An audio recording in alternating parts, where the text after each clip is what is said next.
So this is Line Wobbler, my one-dimensional dungeon crawler game. Is an experimental hardware game, and this was the project that basically drove me from a hobbyist to a full-time experimental hardware designer and installation artist.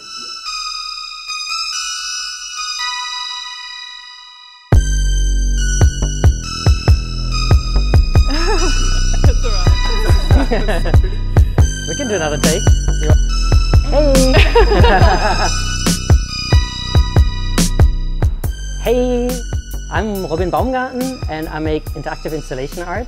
And right now in this garage I'm building Quantum Jungle, the newest version of it. My installations are always highly interactive, so I want it to be very tactile, very touch-based and fun.